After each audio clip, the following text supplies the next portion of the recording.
Voilà, mon Rav Parashat Lech Lecha Dvar Torah.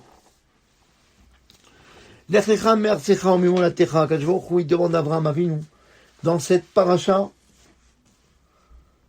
Lech Lecha, va-t'en, Me'artzecha, de ta terre, U'mibet Avicha, U'mimolatecha, de l'endroit où tu es né, U'mibet Avicha, et de la maison de ton père, El Haaretz Asher Areka, vers la terre que je te montrerai. Sans quoi, il lui demande, il lui dit où il doit aller, c'est quoi l'objectif, c'est quoi, jusqu'où je dois aller, où je dois aller. Il lui dit pas. Mais en tous les cas, mon rêve bataille, il faut savoir que c'était pas la première épreuve d'Abraham. Quand il lui dit de quitter son pays, de quitter sa patrie. Et voilà, et Abraham, il sait même pas pourquoi. On va expliquer peut-être plus tard. C'est quoi? Pourquoi je vois qu'il demande, qu'est-ce que ça le dérange qu'Abraham a vu nous reste là, dans son pays? Des fois, on apprend de là, Moréa que des fois, quelqu'un il est dans un endroit et qu'il voit qu'il n'a pas de mazal, quelqu'un qui n'a pas d'enfant et qui reste dans un endroit, il est resté 10 ans avec sa femme, il n'y a pas d'enfant. Alors on dit, chez nous, Shinoi Makom, il y a beaucoup de chances qu'il peut faire changer le mazal. La chance de quelqu'un. Et parmi eux, c'est Shinoi Makom, Shinoi Mazal. Quand on change d'endroit, on change de mazal. Mais je ne vais pas m'attarder sur ça.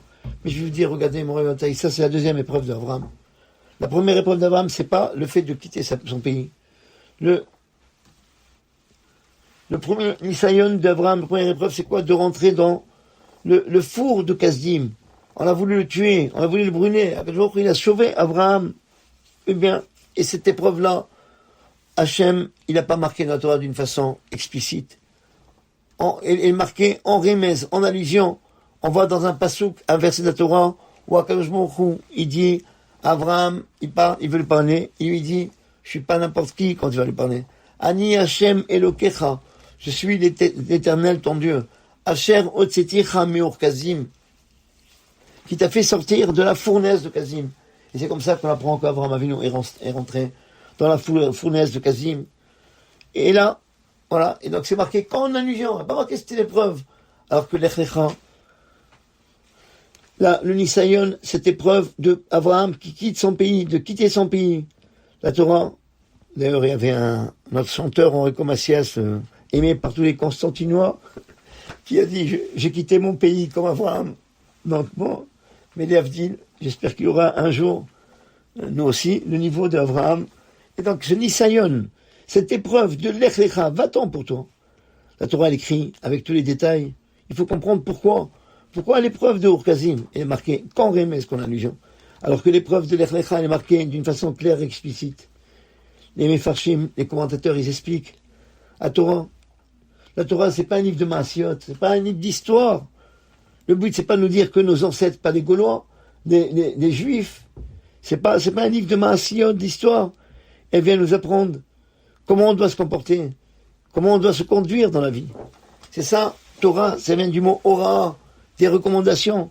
C'est un livre de toute l'histoire qui est marquée dans tout livre de Bereshit, de chaque action qui est marquée dans Abraham. On apprend comment un juif doit se comporter.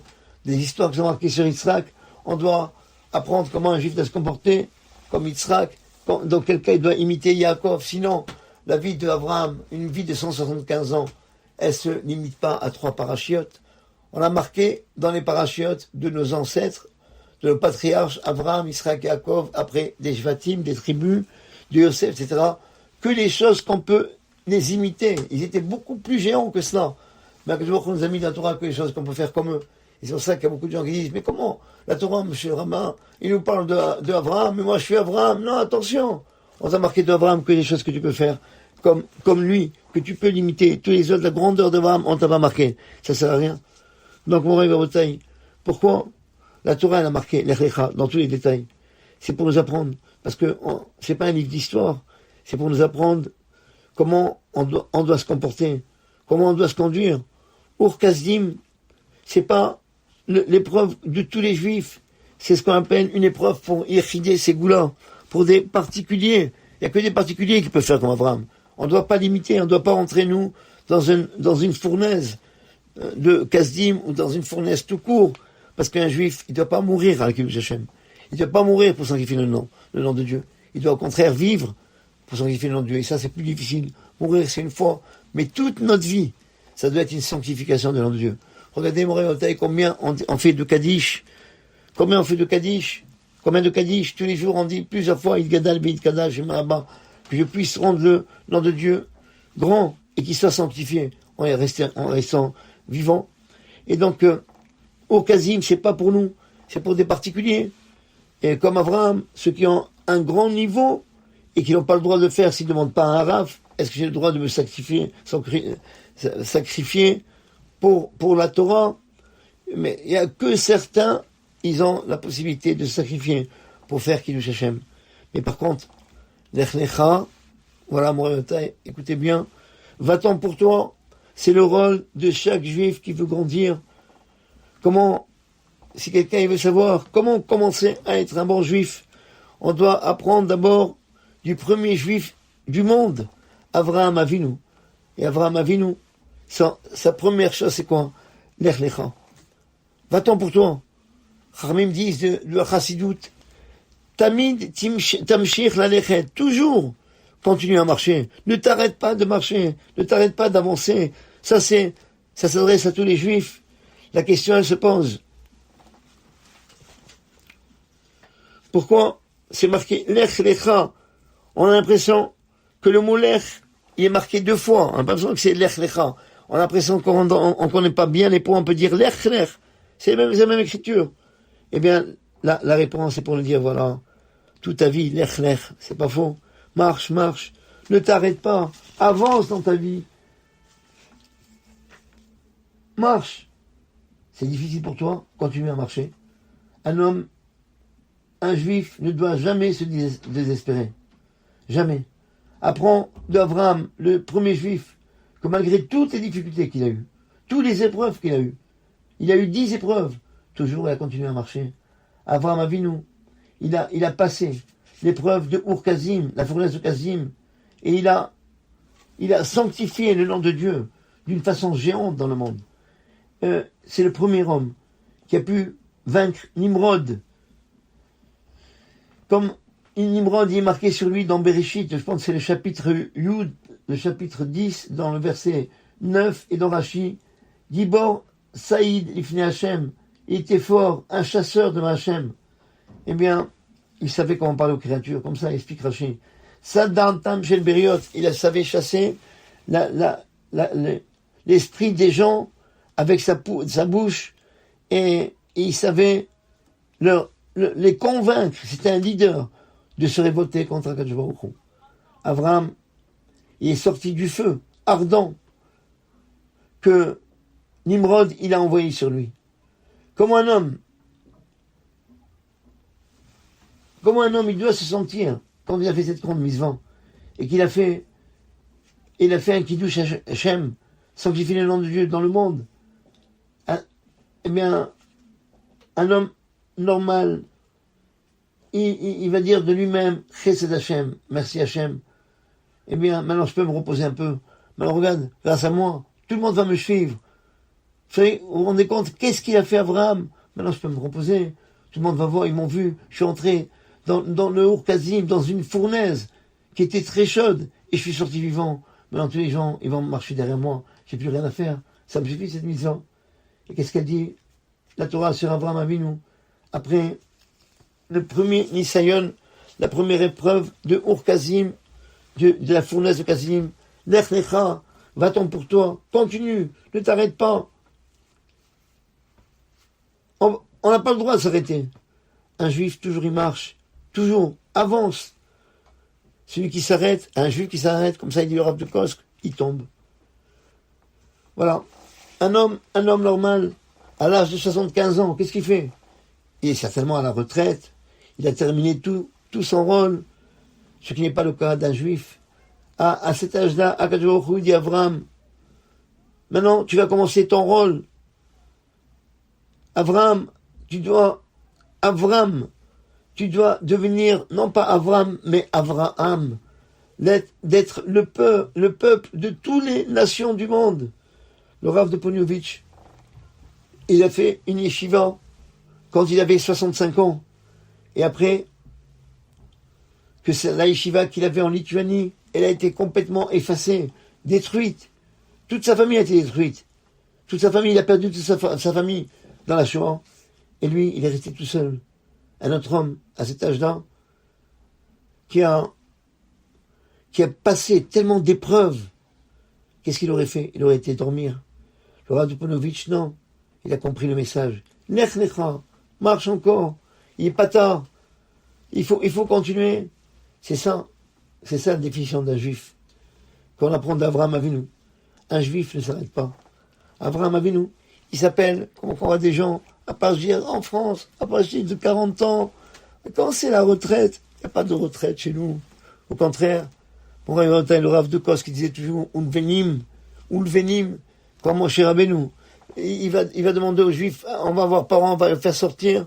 Eh bien, parents, il va leur dire, maintenant, ils ont le temps de réfléchir à la délivrance, c'est que ils ont le temps de penser. Alors maintenant, pour ne pas leur permettre de penser, même les briques, on ne donne pas pour les constructions. Même les briques, c'est eux qui vont les fabriquer. Et les Juifs, ils se plaignent à Moshe. Et du coup, maintenant tu es venu, depuis que tu es venu, non seulement on en pensait déjà, on va souffler un peu. On va, au moins, les durs travaux ne vont pas devenir plus durs. Ils vont être au moins pareils. Et toi, tu es venu, qu'est-ce qui s'est passé? Eh bien, il me demande maintenant, tes veines, la paille, on nous donne plus. Ou le vénim, et parents nous demandent de faire les briques. Eh bien, le Rav de Kos qui dit, il se plaint Abraham, et le Rav de Kos qui disait, ou le vénim, c'est quand le vénim, dans la Torah, il n'y a pas de point. On peut dire ulvanim. Ulvanim, ça veut dire la blancheur. Quand quelqu'un, il voit que ses cheveux, ils ont commencé à blanchir, ils commencent à être vieux, comme on dit dans le langage d'aujourd'hui, j'aime bien dire ce mot, quand on commence à devenir yeuve, alors, chez les goïms, ça y est, on arrive à la retraite, on se repose. Alors que dans la Torah, ulvenim, quand on a les cheveux de la vanne, les cheveux de la vanne, par exemple de blanc, quand les cheveux deviennent blancs, on brime la nous, ces cheveux me demandent un sou. Continuez à faire, au contraire, seulement pour dire que il reste plus en grand chose. Il faut faire, il faut travailler maintenant. Pour avoir bataille, le Rav Duponovitch, quand il a vu que tout est parti, ben il a continué à faire. C'est ça, un juif, il s'arrête pas. Avraham Avinu, il s'appelle Avraham à Ivry. Pourquoi? Parce que on n'est pas pareil que les autres. Nous, on est sur un côté de la rive et tout le monde à Iver. D'un côté du monde et l'autre. Les autres se trouvent d'un autre côté. Mais le Chida, il nous donne un autre pérouche et une autre explication. Pourquoi on s'appelle on s'appelle à Ivry? Pourquoi? Abraham, sur chaque épreuve qu'il avait, comment il a réussi? Sur chaque difficulté qu'il avait, comment il a pu réussir à surmonter toutes ces épreuves? En disant cette phrase-là. C'est comme ça que mon révélateur peut travailler toute une vie. Jamais se reposer en disant, quoi, j'ai une épreuve, mais c'est pas grave. Gamzei avant, ça aussi, ça va passer. Et on continue. C'est ça à Ivry. Le mot Ivry, ça veut dire Akol Yavor. C'est un juif, c'est un monsieur, c'est un surnom qu'il a eu. Qu'il disait toujours, tout va passer. Et aucune fois, même dans les périodes les plus dures, ne pas penser, oh là là, le monde a été, comment je vais faire? C'est fini pour moi. Voilà. Ça, c'est le mafteach. C'est la clé pour la réussite. L'oleitesh. Jamais désespérer. De continuer toujours. Le Chida, il rajoute, il disait, regardez, même Shlomo Ameler, comment il a réussi toute sa vie? Parce que il avait une bague où étaient gravés ces mots-là. Gamzei Avor. Ça aussi, il va passer. Et donc, quand il était Bémet, et ces mots-là qu'il avait dans sa bague, comme ça, il dit le Midrash, ils l'ont servi au moment où il était complètement triste, déprimé, quand il avait beaucoup de gava, beaucoup d'orgueil, quand il était déprimé, alors il voyait cette bague, c'est marqué Gamzei avant, ne t'en fais pas, ces périodes difficiles, ils vont passer, il va envoyer bientôt, comme on dit dans Shirachirim, Anitzanim Niru Baaretz, les bourgeons, ils vont apparaître sur la terre, le matin il va venir, la nuit elle va pas rester toujours là, il va voir le matin, il va voir le soleil qui va se lever. C'est le bonheur, la peur de bonheur. Quand Shlomo, il avait des périodes difficiles, il voyait sa bague, il s'est marqué Gamzei Avor, ça aussi ça va passer. Mais quand aussi, il y avait de la gava, parce qu'il est arrivé à être le roi d'Israël, le roi qui a construit le Beth Amikdash, et l'orgueil, ça peut détruire une personne, il voyait encore sa bague. Et tu crois toute sa grandeur aujourd'hui, tu n'es qu'un homme, un jour ou l'autre, tu vas partir de ce monde. Et chaque fois qu'il avait une difficulté, il voyait sa montre et il comprenait. Cette difficulté que j'ai, elle est temporaire. Elle est temporaire. C'est comme ça qu'on peut avoir des courants, des forces. La désespoir, c'est le fruit de la pensée fausse que le cocher, comment on est désespéré? On pensait à la difficulté que j'ai, c'est fini, je suis foutu, c'est fini, je pourrai jamais me relever. C'est ça. Mais si on dit, gamzé avant, ça va passer. Il faut marcher, il faut continuer. On ne sait pas où on va. Comme le penchant, on il ne sait pas où il va. Et Borchem, il a réussi. Voilà. Il y a un Rav qui a raconté une histoire d'un juif qui était dans l'avion et soudainement, en plein milieu du trajet, il écoute des cris et un monsieur qui dit « On cherche un médecin ». C'était un couple juif israélien qui voyageait la première fois de leur vie dans un avion et soudainement, la femme, elle s'est sentie mal. Un médecin des États-Unis qui s'occupait de la section neurologique était dans l'avion et il s'est présenté, mais comme ce couple israélien ne parlait que l'hébreu et le médecin ne parlait que l'anglais, il fallait avoir un interprète. C'était un juif religieux orthodoxe, quelqu'un qui était un roche de Kollel, et c'était lui qui traduisait. Le médecin, il a expliqué que la femme, elle a un problème grave au cerveau, qu'il faut faire une opération dans le cerveau le plus rapidement possible. Il faut l'amener le plus rapidement possible. Il faut que l'avion, il atterrisse le plus vite possible et l'amener tout de suite à l'hôpital. Essayer de sauver sa vie. Le médecin, il a essayé de poser la question le mari, il a demandé au médecin, est-ce qu'il n'y a pas un autre moyen? Est-ce qu'on ne peut pas empêcher cette opération? Parce que c'est notre première fois qu'on voyage, on voulait profiter de notre voyage un peu. Mais le médecin, il répond avec un regard grave. Tu veux une femme ou le corps d'une femme? Eh bien, ce Rav, il a commencé à faire Télim. Et des gens, ils sont associés à lui. Au début, le mari, il a refusé de s'associer et de faire Télim avec eux. Mais quand il a vu que plusieurs voyageurs qui ne connaissaient même pas cette femme, qui ne connaissaient même pas lui, ils ont prié avec beaucoup de ferveur, beaucoup de concentration, il s'est pas senti à l'aise et il s'est associé. Et à un moment donné, il a tellement senti l'émotion quand il a prié qu'il a demandé au Rav de lui dire dans quoi il doit se renforcer pour aider à la guérison de sa femme. Et le Rav lui demande de prendre sur lui 3 choses. Shmirat Shabbat, le respect du Shabbat, la kashrut dans la cuisine et Taharat HaMishpacha, la pureté familiale. Voilà, ils se sont donné le numéro de téléphone. L'avion a atterri très rapidement et la femme a été à l'hôpital en ambulance qui attendait donc au moment de l'atterrissage.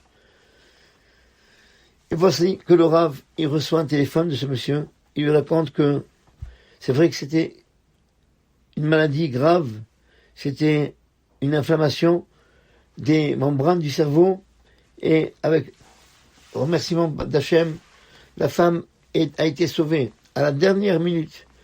Les médecins ont bien dit que si on est arrivé 1 minute après, c'était fini, on ne pourrait plus rien faire.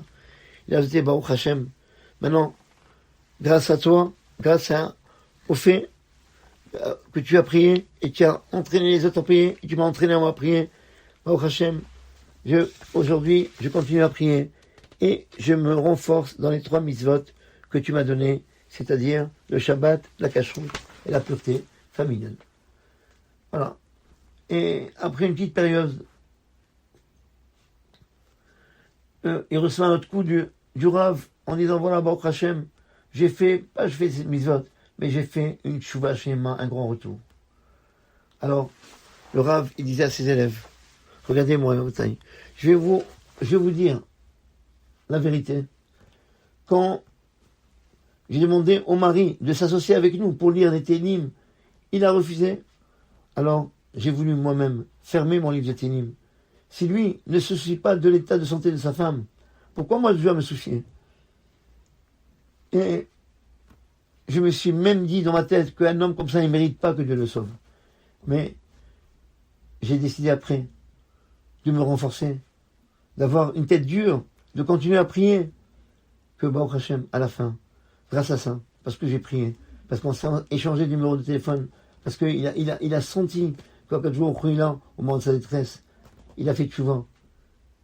Et c'est ça, j'ai compris le message d'Abraham. Lech lecha, va-t'en pour toi, ne t'arrête pas, c'est difficile, continue. Continue, marche et marche. Rappelez-vous que c'est marqué lecha, on a l'impression de dire 2 fois lech. Ne te laisse pas décourager par des gens qui nous dérangent, des difficultés, des épreuves. Un homme, un juif surtout, il doit continuer toujours à lutter. C'est ça le secret de sa réussite. Mais il y a des cas où un homme, il doit s'arrêter. C'est pas toujours qu'on doit continuer, ça dépend dans quel cas on se trouve. Elora va raconter une histoire très intéressante. Dans la jungle, en Afrique, il y avait un singe qui était très zélé, plus rapide que les autres, que la plupart des chasseurs. Les meilleurs chasseurs, ils n'ont pas réussi à l'attraper. Il a pu toujours se sauver. Mais il y a un chasseur qui a une idée. Eh bien, il a suivi ce singe de loin et il a essayé de savoir qu'est-ce qu'il aime le plus à manger. Il s'est aperçu que ce singe, il adorait le riz. Il a cuit du riz qui donnait une bonne odeur. Et on avait envie de manger ce riz-là. Et il l'a mis dans un trou d'un arbre. Et le trou était d'une taille que le singe, il pouvait rentrer une main dans ce trou quand elle est vide. Mais s'il remplit sa main et il la ferme, il ne pourra jamais sortir sa main, ni la rentrer, ni la sortir de ce trou-là. Le singe, il a senti l'odeur du riz. Il a fait rentrer sa main à l'intérieur. Il a rempli avec du riz. Et maintenant, il n'était pas capable de sortir sa main de ce trou. Il est resté collé à l'arbre. Et le chasseur, il a marché petit à petit, doucement, calmement, et il l'a attrapé. Mais on va dire à ce singe, espèce d'imbécile, ça suffit, ne tiens pas le riz, jette-le de ta main et tu seras sauvé. Mais ce singe était imbécile, il continuait à rester collé à ce riz. Et le Rav dit, malheureusement, nous aussi, les hommes, on se comporte des fois comme ce coffre, comme ce singe, et on essaie, on sait que les tavot, les tentations qu'on a des fois, il faut arrêter, il ne faut pas continuer, et on n'arrive pas, on est comme ce singe, il aime le riz, mais il est resté bloqué avec sa main, parce qu'il n'arrive pas à ouvrir sa main, de stopper avec les tentations, et on n'est pas capable de jeter toutes ces tentations pour être sauvé, pour avoir une bonne vie matérielle sans danger, mais aussi une bonne vie spirituelle. Eh bien, ouvre ta main, sois libre, et lech lecha, va-t'en. Donc le mot lech lecha, il est bon pour les bonnes choses. Il faut toujours marcher, il faut toujours continuer. Mais pour les mauvaises choses, on doit faire pas comme ce singe, mais on doit savoir ouvrir notre main et enlever toutes ces tentations et partir et lech lecha. Qu'on puisse faire le bon choix, qu'on puisse toujours marcher dans le chemin de la Torah et que B'ezrat Hashem, être un juif qui toujours, comme Abraham Avinu, il a toujours marché, il a toujours avancé, qu'on avance toujours et qu'on sache en même temps stopper avec toutes les habitudes qu'on a, et l'echlecha, et continuer notre vie de Torah et de Mitzvot. Shabbat Shalom.